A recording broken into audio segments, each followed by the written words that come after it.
Bonjour à tous et bienvenue dans ce nouveau numéro de Politique Éco, aujourd'hui en compagnie de Valérie Bugeaud. Bonjour madame. Bonjour Pierre, merci beaucoup de me réinviter. Valérie Bugeaud, vous êtes docteur en droit, ancien avocat fiscaliste reconverti dans la géopolitique, juridique et économique. Vous êtes l'auteur de nombreux ouvrages qu'on a déjà eu l'occasion d'évoquer ici. Du nouvel esprit des lois et de la monnaie, coécrit avec Jean Rémy, La nouvelle entreprise, Demain dès l'aube le renouveau, Les raisons cachées du désordre mondial. Et voici le tome 2 de cet ouvrage qui va être l'objet de cet entretien. Je le montre à la caméra et que nos téléspectateurs pourront trouver sur la boutique officielle de TV Liberté. En guise d'introduction, qu'est-ce que ce tome apporte de plus que le premier, Valérie Bugeaud ?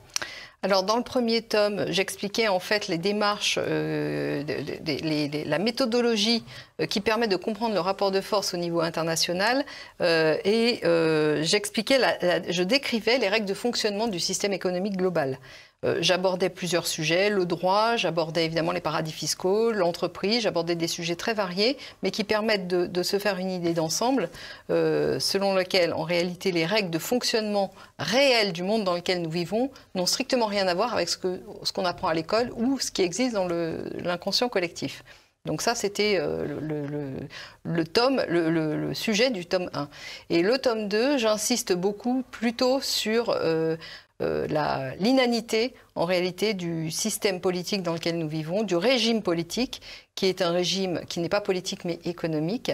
Et ce tome 2 est vraiment axé autour des institutions et de l'imposture que ces institutions représentent, et pour dériver sur le fait qu'aujourd'hui, elles ne sont plus mises en œuvre. Nous sommes dans un vide juridique, un vide institutionnel, qui en fait est l'antichambre de la suite, qui ne sera très probablement pas français. Alors Valérie Bugeaud, le préfacier de ce nouvel ouvrage n'est autre que le professeur Christian Perron, qui s'est fait connaître du grand public depuis l'arrivée de cette maladie, le Covid-19. Il part d'un constat simple: la gestion du Covid a été excellente dans les pays pauvres, catastrophique dans les pays riches. Pourquoi cette différence ? En fait, ce qu'il faut comprendre, c'est que cette crise prétendument sanitaire, en tout cas l'apparence sanitaire de cette crise, a permis de mettre en évidence le fait que dans nos pays, dans les pays gouvernés grossièrement, dans les pays affiliés à l'OCDE, dans les pays dits développés, dans les pays du bloc de l'Ouest, on pourrait dire ça comme ça, ce ne sont plus des systèmes politiques à stricto sensu qui sont mis en œuvre, mais ce sont des systèmes économiques, puisque ce sont les pouvoirs économiques qui ont le rapport de force en leur faveur et qui se cachent derrière une apparence de réalité politique. Donc, à partir du moment où cette crise est arrivée, nous avons pu constater officiellement cette réalité-là, puisque ce sont les décisions qui ont été prises au niveau politique, le sont sur des décisions centralisées par des organismes comme l'OMS, qui sont majoritairement financés par des fonds privés et par des intérêts privés, notamment via les États qui sont sous domination des intérêts privés des grandes entreprises et multinationales, le tout chapeauté par les banques. Donc, si vous voulez, cette crise, c'est ce que je pense, il faudrait lui demander à lui, poser à lui la question, mais en réalité, cette crise a permis de mettre en évidence ce que j'explique depuis déjà 10 ans, qui est que nous ne vivons plus à l'âge politique. C'est-à-dire que c'est le phénomène économique qui a pris le pas sur le phénomène politique, et le phénomène politique est devenu qu'une apparence, une sorte d'homme de paille, et ça devient évident à l'occasion de la gestion de cette crise du Covid. Est-ce que le phénomène juridique n'avait pas déjà pris le pas sur le phénomène politique ?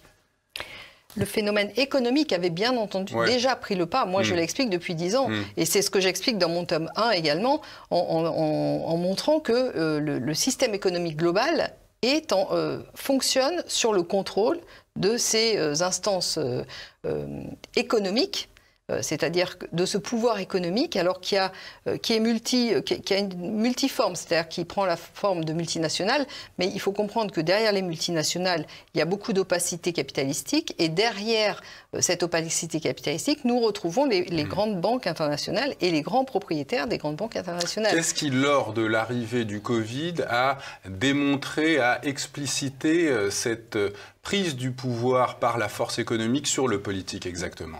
C'est la projection, le projecteur qui a été mis sur l'OMS, puisqu'on a compris que l'OMS était maintenant majoritairement, depuis que les États-Unis en tant qu'État se sont retirés, je crois d'ailleurs que c'est pas tout à fait clair cette histoire, mais enfin officiellement il avait été question qu'il se retire, le principal financier de l'OMS était la fondation Bill et Melinda Gates. Donc ce sont des intérêts privés qui sont derrière ces grandes structures de centralisation du pouvoir, et on constate à l'occasion de cette crise du Covid que ce sont ces structures qui ont les velléités, qui ont la vocation à prendre les décisions au niveau mondial. En sachant que les données médicales des Français ont d'ailleurs été confiées à Microsoft depuis l'avènement de cette dite crise sanitaire. Absolument. Si vous voulez, c'est une illustration du fait que nos pouvoirs politiques en place ne sont plus des pouvoirs politiques, mais sont des relais d'influence du pouvoir économique caché, du pouvoir économique global, que sont ces multinationales. Et les big tech, évidemment, sont en première ligne de cette prise de contrôle économique. On va évoquer une dernière fois le professeur Perron, mais j'ai cette question sous les yeux que je trouve très intéressante, c'est lui qui la pose. Pourquoi établir un lien entre cette pandémie de Covid-19 et l'ambition d'une petite élite supranationale d'établir un nouvel ordre mondial? Pourquoi il fait ce rapprochement entre ce projet de nouvel ordre mondial et cette Covid-19? En fait, c'est ce qu'on disait tout à l'heure, c'est-à-dire qu'à l'occasion de ce Covid-19, on s'est rendu compte que les décisions étaient prises de façon centralisée au niveau international par l'OMS, qui est l'Organisation mondiale de la santé, qui est donc une superstructure supranationale et derrière laquelle se cachent des intérêts privés. C'est, je pense, l'explication que l'on peut donner à au rapprochement que le professeur Perron fait à très juste titre, je le précise. Alors à propos de la France et même de l'Occident, du bloc occidental, comme vous l'évoquiez tout à l'heure, vous dites que nous touchons actuellement les limites structurelles et anthropologiques du projet plutocratique. Alors expliquez-nous en quoi nous ne sommes plus dans un régime démocratique. La France n'est plus une démocratie, Valérie Bugeaud. Alors justement, ce que j'explique, Pierre, c'est que ça ne date pas d'hier, que la France n'a jamais été une démocratie, et c'est là où il est quand même important aujourd'hui de mettre les points sur les i et d'employer la bonne terminologie. Les régimes politiques dans lesquels nous vivons tournent autour du parlementarisme représentatif et d'une pseudo-séparation des pouvoirs qui n'en est pas une, parce qu'elle fait abstraction du pouvoir régalien très important qui est celui de battre monnaie. Donc, dans la mesure où la séparation des pouvoirs est une interprétation fallacieuse de l'ensemble de la réalité dans laquelle une société évolue, et dans la mesure où les institutions du parlementarisme représentatif sont issues du régime, une institution qui est d'origine britannique, qui vient du Conseil des barons de la Magna Carta, qui n'a strictement rien de démocratique, et que les partis politiques fonctionnant sur ce système s'apparentent à un fonctionnement de club. En réalité, nous avons ici, dans ce système précisément, le fonctionnement, la structure de fonctionnement britannique, de l'Empire britannique, fait d'opacité, d'entre-soi et du pouvoir qui appartient réellement aux détenteurs des capitaux qui ont financé, je le rappelle, l'Empire britannique, lequel s'est transféré dans l'Empire américain et lequel aujourd'hui avait vocation à devenir mondial. On verra qu'il y a quelques fritures sur la ligne de ce point de vue-là.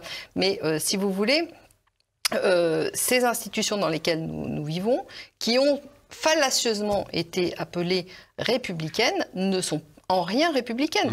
La République, c'est la res publica, c'est la chose publique. Or, les institutions fondamentalement dans lesquelles nous vivons sont faites pour la chose privée et donnent le pouvoir à la chose privée via les partis politiques qui sont financés par des intérêts privés. J'aimerais un instant, parce que c'est essentiel, Valérie Bugeaud, pour que nos téléspectateurs comprennent bien la séparation des pouvoirs. Vous dites qu'elle est inexistante en France. Expliquez-nous bien pourquoi. Alors, elle est inexistante pour plusieurs raisons. La première, c'est qu'effectivement, la séparation des pouvoirs telle qu'elle a été théorisée fait abstraction totalement du pouvoir monétaire, qui est un pouvoir tout à fait indispensable au fonctionnement politique réel.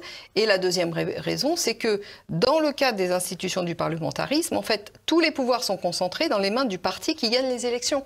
Le pouvoir législatif, le pouvoir exécutif.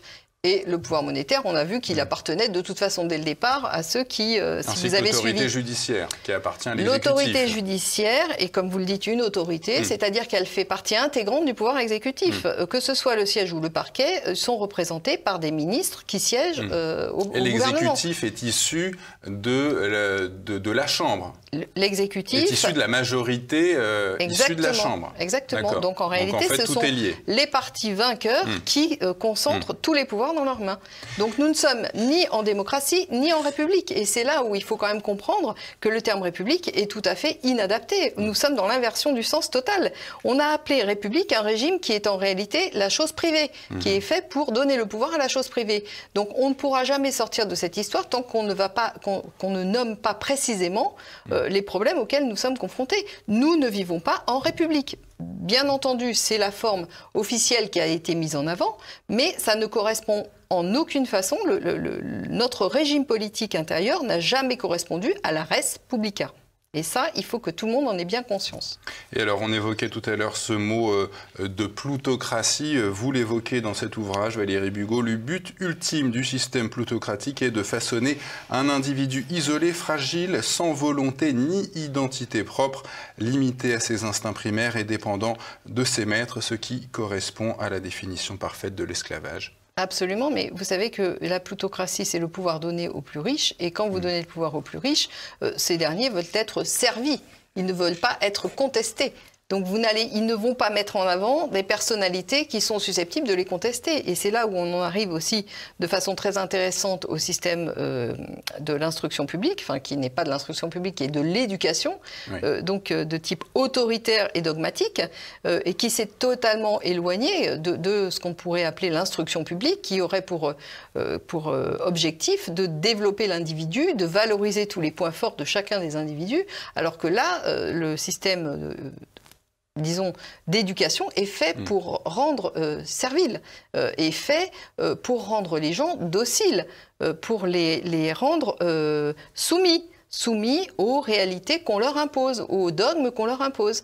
Donc je prie un peu peut-être d'avance sur vos questions, mais il est vrai que les deux sont liés. Le système de domination va avec un système, une perversion du système de l'instruction publique. Et cette soumission du pouvoir politique, il est aussi, ce pouvoir politique, il est aussi soumis au pouvoir monétaire, un pouvoir monétaire organisé dans un système de banque centrale, elle-même banque centrale réunie sous l'autorité de la BRI, la Banque des règlements intérieurs, qui avait été créée, internationaux, excusez-moi, qui a été créée dans les années 30, également l'anonymat et la concentration des capitaux qui...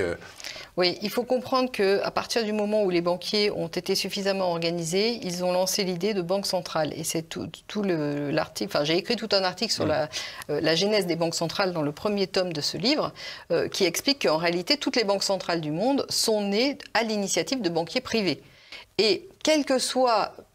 par la suite des événements, la forme que ces banques centrales ont prise, et en particulier, je pense en France, la banque centrale est de nature publique, en réalité, les gens qui étaient à l'intérieur de ce système ne géraient la banque que, si vous voulez, dans l'intérêt des capitaux privés et des banques privées. Donc, en réalité, la banque centrale est une façon... a été pour les banquiers globalisés une façon de centraliser le pouvoir monétaire dans chacun des pays, pour ensuite étendre cette centralisation avec la BRI qui est arrivée au moment du plan Young en 1930 et qui a permis justement de créer une banque centrale des banques centrales. Donc nous assistons à une centralisation de plus en plus mondialisée, si vous voulez. Et quand vous pensez au fonctionnement de la BRI et du FMI, qui sont un peu en tandem, eh bien vous avez une centralisation parfaite du pouvoir monétaire dans les mains des banquiers. Dernière question, Valérie Bugeaud, d'ordre sociétal avant la pause. Vous expliquez que par le biais de notre éducation au fonctionnement de cours, dites-vous, l'individu en arrive à être incapable de discerner sa propre servitude volontaire. C'est quand même super inquiétant, quoi. Oui, c'est super inquiétant, mais c'est ce à quoi on assiste et on se rend bien compte que, étant donné la docilité et l'aveuglement avec lesquels les populations se sont pliées aux injonctions du pouvoir central dans cette crise du Covid, on a la manifestation express. Mais comment cette manipulation de masse, comment ça marche psychologiquement? Qu'est-ce qui... c'est quoi? C'est les médias, c'est le pouvoir? Qu'est-ce qui rend les gens serviles, en fait? Oui, il y a plusieurs choses. Il y a le système d'instruction publique, au départ, qui rend les gens, qui a cassé la dynamique personnelle, c'est-à-dire de curiosité, de créativité, pour rentrer dans un moule de formatage idéologique. Ça, c'est la première étape. Et puis ensuite, dans la vie professionnelle, vous savez bien qu'il y a l'autocensure qui joue, si vous voulez monter, etc., puisque ceux qui ont le pouvoir sont ceux qui détiennent les capitaux. Donc, c'est toujours pareil. Vous avez au niveau de la vie professionnelle les mêmes problématiques qui se posent au niveau de la vie publique. C'est-à-dire qu'à partir du moment où les grands détenteurs de capitaux ont un pouvoir absolu, ils le déploient dans tous les secteurs de la vie. Donc vous avez ça. Et puis, évidemment, parallèlement, vous faites bien de le mentionner, la détention capitalistique des médias et leur concentration dans quelques mains de milliardaires. Qui est un phénomène assez nouveau. Qui est un phénomène... disons, après la Seconde Guerre mondiale, effectivement, les médias en France avaient été remis un peu au pas parce que c'était déjà une dérive qui avait été perçue. Mais au fur et à mesure du temps, et en particulier au moment de la chute du mur soviétique, enfin la chute du bloc de l'Est, vous avez eu une offensive, une contre-offensive beaucoup plus violente de ce qu'on appelle le système ultralibéral. Et c'est là où, effectivement, il y a eu, comme certains l'ont dit, la fin de l'histoire, c'est-à-dire que les détenteurs du pouvoir capitalistique n'ont plus eu de limite. Et ils ont commencé donc à concentrer au maximum leurs actifs et les richesses de façon anonyme, bien entendu, c'est ce qu'on a déjà expliqué, ce que j'ai abondamment développé dans mon premier tome, de façon à finalement concentrer tous les pouvoirs. Et qu'est-ce qu'il y a de plus simple pour faire passer les dogmes et la propagande? C'est évidemment de détenir les moyens, les vecteurs de cette propagande. Et les vecteurs de cette propagande sont évidemment les médias. Alors c'est l'audio, c'est les médias vidéo, audio et les médias papier.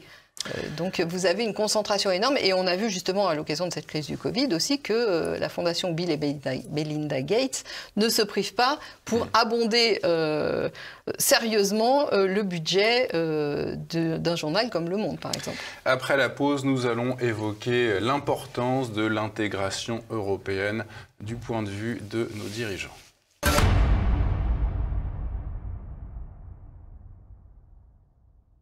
Parlons à présent un petit peu d'Europe, en tout cas d'Union européenne. On va commencer par vous citer Valérie Bugeaud. La méthode de gouvernement consiste à créer un climat de terreur permanent et généralisé autour du virus pour ensuite se montrer partiellement clément et finalement punir sévèrement les victimes ciblées.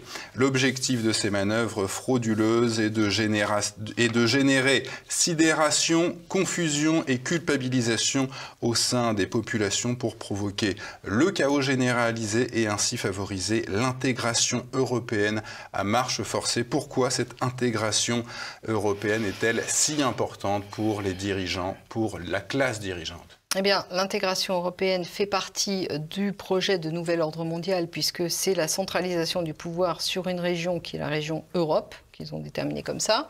Donc ça, c'est le premier élément de réponse, c'est-à-dire que l'Union européenne fait partie d'un tout de contrôle par la banque, finalement, la grande banque, c'est-à-dire les grands détenteurs de capitaux, du pouvoir qu'ils veulent établir officiellement au niveau mondial. Il est évident que l'Union européenne a commencé comme une union de cartels. C'est une union, je dirais, à tendance éminemment commerciale. C'est une union d'intérêts capitalistiques et c'est une union d'intérêts financiers. Donc, si vous voulez, je ne sais pas si ça répond à votre question, mais c'est dans le cadre où l'Union européenne est une institution relais qui sera un des interlocuteurs privilégiés du pouvoir centralisé au niveau, enfin, qui devait être prévu comme étant le pouvoir centralisé au niveau mondial. C'est le laboratoire mondialiste, l'Union européenne. Absolument. Tout à fait. C'est le laboratoire globaliste des grands capitaux, en fait. Hein. On sait que la France va prendre la présidence tournante du Conseil de l'Union européenne à partir de du 1er janvier 2021. Valérie Bugeaud, comment l'exécutif va opérer cette intégration européenne forcée, dites-vous? Ben justement, c'est là où il est intéressant d'observer les méthodologies qui ont été utilisées dans cette crise du Covid, qui génèrent une sidération des populations et qui a permis en fait de sortir des institutions politiques officielles que régissait la France, qui était officiellement la Ve République. On peut discuter longtemps sur le fait qu'elle soit encore la Ve, mais en tout cas, c'était la Constitution très largement modifiée, mais qui avait été initiée en 1958, qui était officiellement, qui gérait officiellement, en tout cas, qui représentait officiellement notre pays. À l'occasion de cette crise du Covid, nous sommes sortis en fait de ce fonctionnement institutionnel pour arriver dans une zone blanche juridique, un vide juridique, une zone de non-droit institutionnel, si vous voulez. Et comment a-t-on pu arriver à ça sans qu'il y ait de remous? Eh bien justement, c'est par ces méthodes de sidération des populations, de formatage, de maltraitance des populations. On joue sur la peur, on joue sur la culpabilité, et donc ça a neutralisé, si vous voulez, les réactions qui auraient été normalement celles d'une population en bonne santé mentale, si je puis dire. Donc ça a permis de sortir de ces institutions pour aujourd'hui qu'on constate que nous avons déjà des journaux qui nous annoncent que l'entourage de Macron prévoit déjà de supprimer le Parlement. Le Parlement français, bien entendu. Donc, qu'est-ce qui a été dit sur ce projet de suppression du Parlement? Il a été dit que l'entourage prévoyait, l'entourage de Macron commençait à prévoir la suppression du Parlement. Et effectivement, si vous reprenez en fait tous les discours de Macron depuis qu'il a été élu, il ne pense qu'à intégrer notre territoire dans les instances européenne fédérale. Il n'y a pas, souvenez-vous, de souveraineté française. Il parle de souveraineté européenne. Il a quand même signé le traité d'Aix-la-Chapelle, le traité du Quirinal. Je dirais que toute l'idéologie de ce qui sert de gouvernement à la France aujourd'hui est tourné vers l'intégration européenne. Donc il est évident que pour arriver à cette intégration européenne, il faut quand même faire disparaître les instances fondamentales qui font que la France fonctionne de façon autonome, et le Parlement en fait partie. Donc il ne faut pas comprendre la disparition du Parlement comme un renouveau institutionnel, mais comme au contraire une crispation des rapports de force capitalistiques sur le dos des populations. Et donc en réalité, c'est un pas en avant vers effectivement ce qu'on a appelé tout à l'heure l'Union européenne fédérale en tant que relais du gouvernement mondial. Mais vous dites, Valérie Bugeaud, quoi de plus facile que de faire basculer l'État français, qui n'existe plus, vers cette superstructure anationale? Quoi de plus facile? Faut peut-être pas... Si, c'est-à-dire qu'il n'aurait pas été possible de faire basculer facilement, d'intégrer et de fusionner facilement des institutions françaises telles qu'elles existent dans les instances européennes. Mais à partir du moment où nous sommes sortis du fonctionnement institutionnel, où nous ne sommes plus régis par la Constitution, où les règles de fonctionnement du pouvoir en France n'est plus régies par la Constitution, tout devient beaucoup plus facile, beaucoup plus possible. En fait. Une fois que cette intégration européenne à marche forcée sera mise en place, quels seront les objectifs du projet in fine? Écoutez, ces objectifs sont tous réjouissants, puisqu'on entend de plus en plus parler de l'Eurogenfor, de l'Euroforce, et vous avez compris que... Qu'est-ce que c'est que ces institutions, rapidement? C'est des institutions de forces de l'ordre européennes qui se substitueront aux forces de l'ordre nationales. Donc, si vous voulez, tout sera fédéralisé dans une union de torchons et de serviettes, parce que vous savez bien que les pays européens n'ont pas la même histoire, n'ont pas la même culture, n'ont pas la même capacité économique, n'ont pas la même capacité sociale. Enfin, c'est vraiment une alliance de torchons et de serviettes, que j'appelle torchons et serviettes. En fait, il faut comprendre que dans ce type de processus se pose un problème de légitimité des forces de l'ordre qui ne sont plus rattachées à une nation. Et il faut aussi comprendre que tout ce développement de type militaire ou en tout cas policiaro-militaire se fait dans le cadre dans lequel les États-Unis ne veulent plus porter seuls le financement de l'OTAN.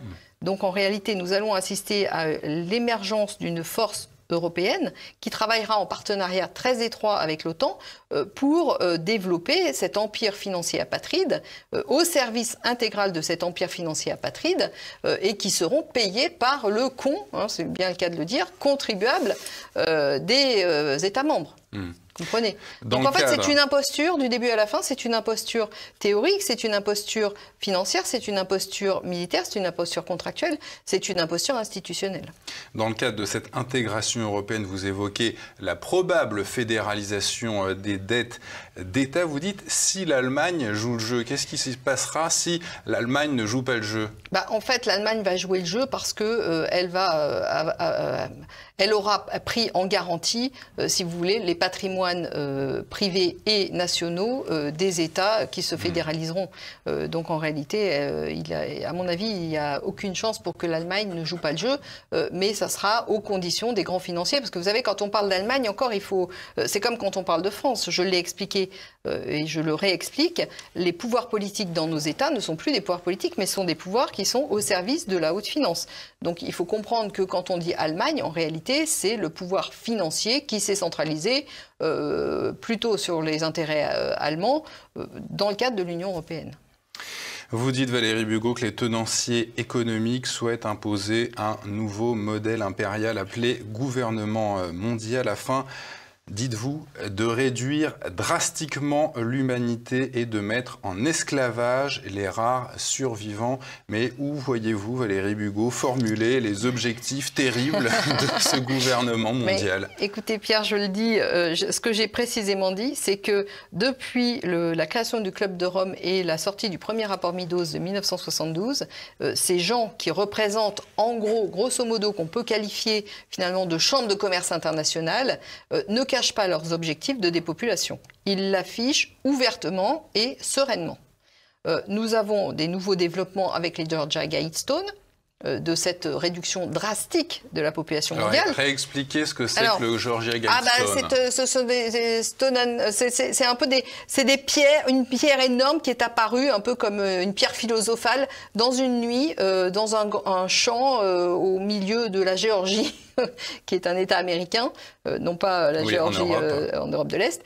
À l'Est, c'est la Géorgie américaine, et qui explique qu'il faut que la population mondiale soit limitée à 500 millions d'âmes si nous voulons pouvoir vivre en osmose avec la nature. Et personne ne sait qui a installé ça, qui a commandité ce monument. Il y a des théories qui circulent. Maintenant, moi, personnellement, je ne vais pas m'avancer parce que je ne sais pas personnellement qui a été à l'origine de cette supercherie, parce qu'il s'agit de ça. En tout cas, personne n'a fait enlever non, personne ne les a fait enlever, effectivement. Et alors, il y a une chose intéressante sur les Georgia Guidestones, c'est qu'il y a 8 langues, tous les commandements, parce que c'est une sorte de commandement à destination de l'humanité, ces commandements sont écrits en 8 langues, mais parmi les 8 langues, vous noterez qu'il n'y a pas le français. Or, le français est la 5e langue la plus parlée au monde.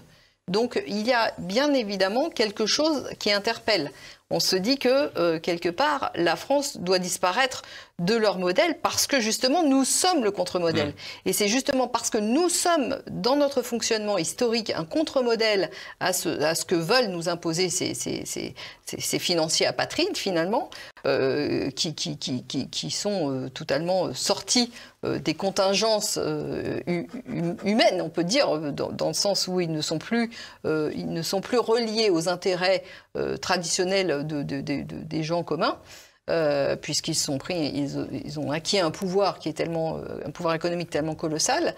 Si vous voulez, la France représente ce qu'il faut faire disparaître. Et pourquoi? En quoi la France représente le contre-modèle globaliste? La France, par son histoire, par sa langue, qui est beaucoup plus tournée vers l'humanisme, qui est une langue de précision, qui est une langue de discernement.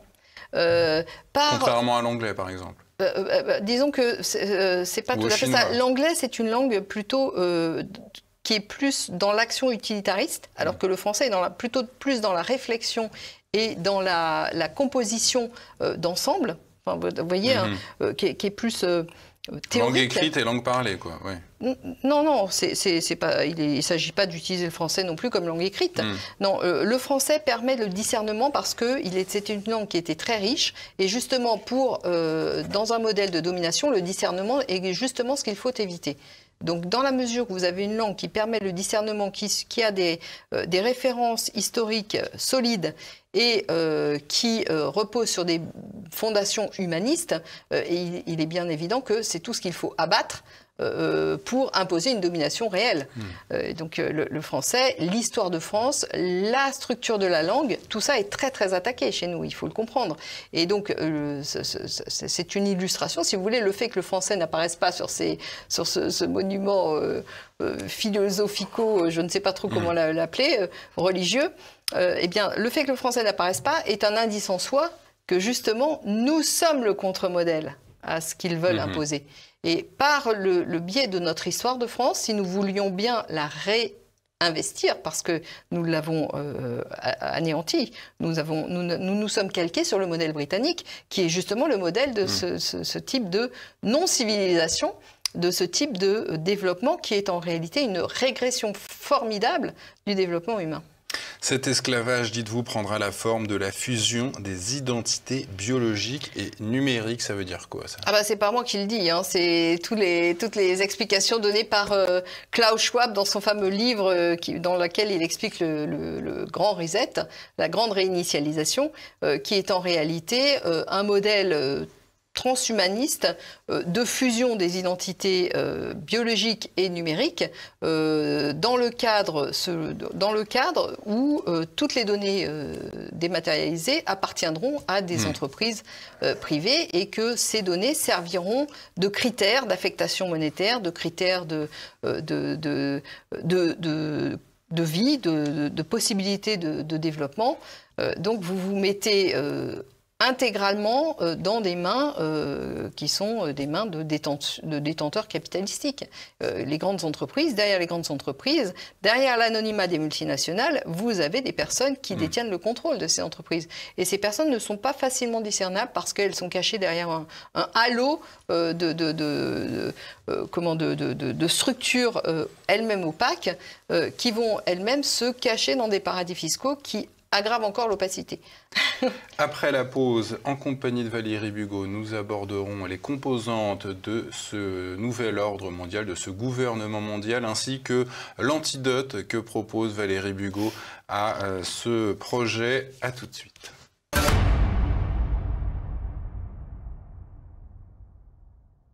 Je ne me lasse jamais de citer Valérie Bugeaud à leur nouvelle citation. Après l'imposition du chaos juridique auquel nous assistons, Valérie Bugeaud, vous dites qu'il sera ensuite aisé aux dominants économiques d'imposer leur empire politico-financier appelé Nouvel Ordre Mondial, fait d'une monnaie mondiale dûment contrôlée, d'un gouvernement mondial, d'une réglementation mondiale et finalement d'une religion mondiale. Où en est, Valérie Bugeaud, la formation de ce Nouvel Ordre Mondial? Vous me disiez la dernière fois qu'il était déjà obsolète à cause d'ailleurs de la Chine. Oui, alors il faut bien comprendre qu'effectivement, les tenanciers économiques ont longtemps espéré et cru avoir le contrôle de tous les territoires du monde. Et en particulier le territoire chinois qu'ils avaient largement investi depuis le 19e siècle. Et vous savez ce qui s'est passé avec les guerres de l'opium, etc.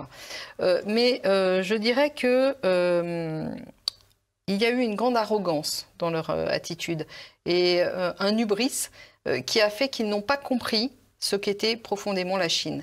Et je vais vous citer une citation de Sun Tzu, donc tirée de l'Art de la guerre, qui explique parfaitement ce que la méthodologie utilisée par les Chinois pour subvertir leur adversaire. Vous savez, ils sont des spécialistes des arts martiaux. Et ils ont absorbé la force de l'adversaire pour la retourner contre eux. Le jujitsu. Oui, entre autres, mais d'autres arts martiaux font la même chose. Alors, il faut feindre la faiblesse afin que l'ennemi se perde dans l'ignorance. Donc, les Chinois ont longtemps feint la faiblesse, ont longtemps feint d'avoir capitulé devant les injonctions de l'Ouest, et en particulier de la grande finance de l'Ouest, donc celle qui a son siège, je le répète, à la City de Londres, pour reprendre en main en fait tous les outils qui avaient servi à les dominer et les retourner contre les pays de l'Ouest. Et nous avons vu qu'ils ont effectivement joué avec les règles capitalistiques pour eux-mêmes les intégrer et prendre des parts de marché dans tous les pays européens. N'allez pas me contredire. Les Italiens, les Français, les aéroports qui ont été vendus aux Chinois, etc., etc. Donc il s'agit de ça. Là, nous sommes en plein dans l'art de la guerre.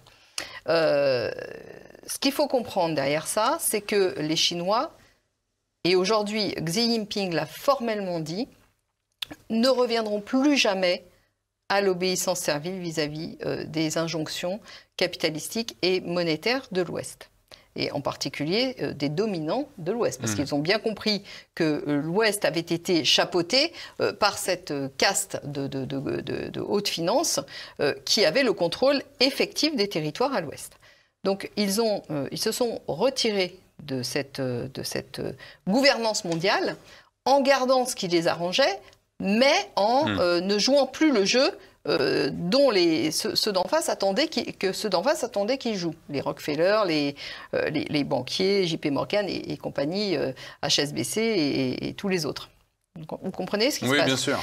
À partir du moment où les Chinois se sont retirés et ont commencé à changer à jouer leur propre jeu, il est bien évident que tous les plans qui avaient été programmés sur une longue durée pour établir ce nouvel ordre mondial ont été bouleversés.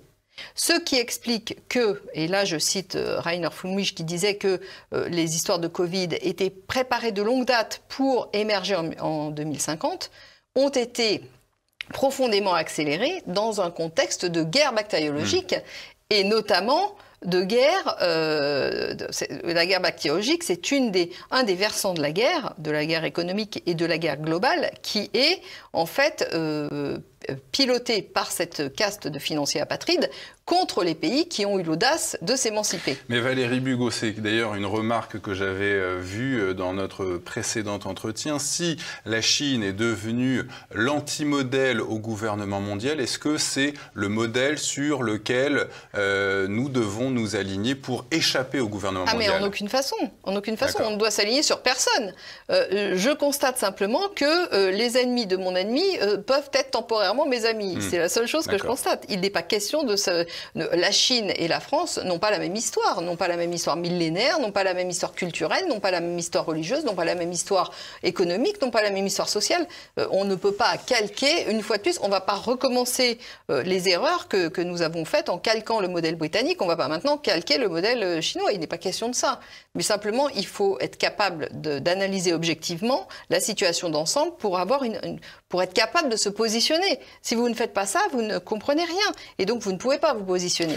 L'OTAN, Valérie Bugeaud, dites-vous, a déclaré la Chine comme principale menace. Alors, on sait que les États-Unis et l'OTAN restent... Enfin, les États-Unis restent la première puissance militaire au monde, mais...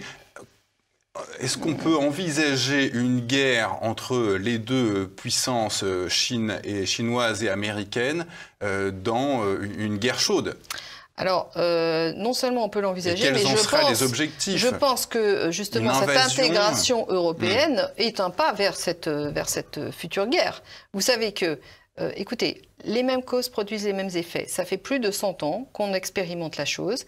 Un totalitarisme est accompagné d'une guerre mondiale. vous aviez eu le totalitarisme communiste, ensuite vous avez eu le totalitarisme nazi, et maintenant nous avons le totalitarisme sanitaire. D'accord? Donc 3 totalitarismes, pour l'instant de guerre mondiale, et la 3e en préparation. Jamais les dépenses de guerre n'ont été aussi formidables qu'actuellement. Nous ne parlons que de guerre tout le temps, guerre économique, guerre bactériologique, etc. Mais en réalité, c'est une guerre globale qui est menée par ces puissances financières pour asservir l'humanité et dans laquelle ils se font des croche-pattes entre eux. Donc, je dois dire que cette guerre est envisageable, elle doit être envisagée pour ce qu'elle est, parce qu'elle est en préparation, très objectivement, que quand vous parlez à des gens bien informés, ils vous disent que les armées de l'OTAN ne sont pas capables de gagner une guerre contre les armées russes et les armées chinoises, iraniennes et compagnie. Vous savez que je pense que parmi les 2 meilleures armées au monde, il y a les armées russes et les armées iraniennes. Les Chinois sont très en avance technologiquement, commencent à prendre de l'avance technologiquement. Au niveau militaire, je crois que l'avance, pour l'instant, appartient à la Russie. Mais comme la Russie et la Chine ont créé une alliance dans le cadre de l'OCS, une alliance militaire, de nature défensive, je le répète, contre les invasions et les velléités de domination des pays de l'OTAN, qui sont contrôlés par les grands capitaux, on est bien d'accord. L'OTAN est au service du grand capital international apatride. L'OTAN n'est pas au service d'un pays, d'un État national. Mais Valérie Bugeaud, on est quand même à l'ère nucléaire. Qu'est-ce que ça donnerait, une guerre entre puissances russes et américaines ou chinoises et américaines avec des bombes H qui peuvent tomber? C'est ça, donc c'est ce qui retarde à mon avis les échéances parce qu'il y a des sujets, d'où l'émergence de la guerre bactériologique, je pense. Voilà, donc ça fait partie des stratégies pour contourner ce problème effectivement majeur qui est le problème nucléaire, alors que quand même il faut garder à l'esprit que les Américains ont fait récemment des déclarations en disant que la guerre nucléaire n'était plus quelque chose qui n'était pas envisageable. On pouvait à nouveau l'envisager parce qu'il y a des armes nucléaires maintenant beaucoup plus... des mini-bombes nucléaires. Voilà, beaucoup plus, comment dirais-je, élaborées et précises que le nucléaire n'était il y a 50 ou à l'occasion de la Seconde Guerre mondiale. Faire un Hiroshima plus propre, quoi. Voilà, oui, enfin, en tout cas, peut-être plus localisé, je ne sais pas. En tout cas, il y a des développements technologiques qui font que cette guerre est maintenant envisageable et que les Américains eux-mêmes l'envisagent. Donc, il n'y a aucune raison pour que nous n'en tenions pas compte. Vous faites des propositions et on en terminera là pour cet entretien, Valérie Bugeaud, pour sorte de proposition anti-nouvel ordre mondial. En premier, la politique d'autogestion du corps social, ça s'organiserait comment? Alors, pourquoi j'ai fait ça? Je n'ai pas de vision idéologique des institutions. Mais à partir du moment où mes études de décryptage et de compréhension du système, du fonctionnement du système global m'ont amené à comprendre quels étaient les piliers sur lesquels reposait cette domination de type capitalistique, il a été relativement facile pour moi de trouver l'opposé, la contrepartie, en tout cas les armes qui pouvaient être utilisées pour combattre efficacement l'adversaire. Et en l'occurrence, ça passe par une réappropriation des règles politiques par les populations. Et cette réappropriation passe nécessairement par la disparition du système des partis politiques et par la disparition du parlementarisme représentatif assorti de cette pseudo-séparation des pouvoirs, qui n'en est pas une, comme j'ai essayé de vous le démontrer. Donc en réalité, il faut faire une réinitialisation politique, mais dans le sens réellement politique. C'est-à-dire que la politique, c'est la vie de la cité. La vie de la cité ne peut pas se comprendre sans prendre la vie des gens de la cité. La vie de la cité, c'est fait par des hommes, des gens qui vivent dans la cité. Donc il faut réinvestir la politique, et c'est la raison pour laquelle j'ai créé un système de réforme institutionnelle qui, en réalité, fait le lien entre ce qui existait et qui marchait avant la Révolution française et ce qui a existé et ce qui a marché après la Révolution française. Donc c'est notamment la doctrine sociale de l'Église. Alors au XIXe siècle. La doctrine sociale de l'Église, elle est particulièrement présente dans la réforme de l'entreprise. Parce qu'effectivement, la participation a été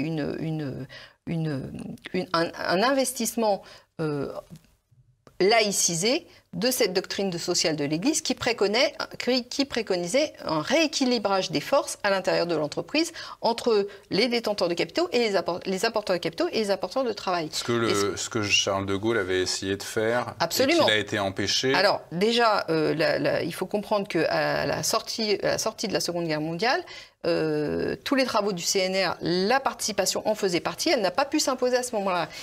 Et ça, il faut revenir sur ces sujets parce que c'est très important, parce qu'on comprend que ceux qui avaient le pouvoir avant ont fait profil bas, mais ont gardé le pouvoir après. Et là, je vous renvoie sur les travaux d'Agnès Lacroix-Rice, qui sont très intéressants et très pertinents pour comprendre ce qui s'est passé réellement. Mais en 69, si le Sénat a voté contre De Gaulle, c'est justement parce qu'il a eu peur que De Gaulle réinitie ce projet de participation. Parce qu'il faut comprendre que si ce projet de participation avait été mis en œuvre, eh bien, toute la subversion, y compris la subversion du système monétaire qui avait été mis en place à la sortie de la Seconde Guerre mondiale, n'aurait pas pu se faire. Le rapport de force interne aux populations aurait été profondément modifié. Et c'est ce que je propose de faire dans ma réforme des institutions, non seulement au niveau du droit commun, mais également au niveau institutionnel, en redonnant le pouvoir aux populations. Et ça passe par... Via le mandat impératif et le principe de subsidiarité. Ça passe par la création de groupements d'intérêt réunis dans 3 grandes catégories, commerciales, non commerciales et spirituelles. Et à l'intérieur de ces groupements d'intérêt, le fonctionnement est en autogestion, à 2 exceptions près, le mandat impératif qui s'impose et la subsidiarité, mais comprise à l'inverse de ce qu'elle a été élaborée pour l'Union européenne. C'est-à-dire une subsidiarité par le bas, non pas par le haut. C'est-à-dire que c'est toutes les décisions qui peuvent être prises par la commune, par l'entité la plus élémentaire, doivent être prises, la plus proche du problème, doivent être prises à ce niveau-là et ne doivent en aucune façon remonter plus haut. Et le mandat impératif, ça consiste en quoi? Le mandat impératif, ça consiste à dire vous êtes élu en tant que nos représentants, mais votre feuille de route est telle et telle chose. Si vous ne respectez pas cette feuille de route, vous êtes démis de façon automatique. Obligation de résultat. Vous êtes révoqué, bien sûr, mais avec un mandat clair. Alors, vous évoquiez aussi la réhabilitation du vrai droit. C'est quoi le vrai droit? Justement, on en parlait pour l'entreprise, mais le vrai droit, c'est le droit commun de nature civile, parce que le droit commun, c'est le droit qui régit la vie en commun. Et la vie en commun, c'est civil, c'est pas commercial.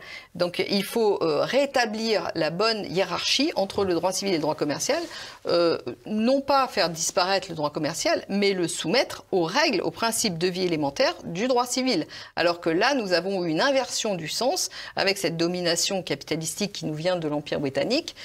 Nous avons une inversion et le droit commercial a tendu et tente encore à devenir le droit commun qui s'impose. Et c'est comme ça que nous avons la commercialisation du vivant, le tout commerce qui s'impose, jusqu'à la tentative de disparition des organes publics qui sont naturellement hors du champ commercial, et y compris de la personne humaine, qui traditionnellement, dans la civilisation européenne, je le répète, était hors du champ commercial. Et restauration de la monnaie, Valérie Bugeaud, je vous provoque, pourquoi ne pas considérer l'euro comme une monnaie? Non, mais il faut comprendre que l'euro, en fait, est une émanation des monnaies sous contrôle des banquiers.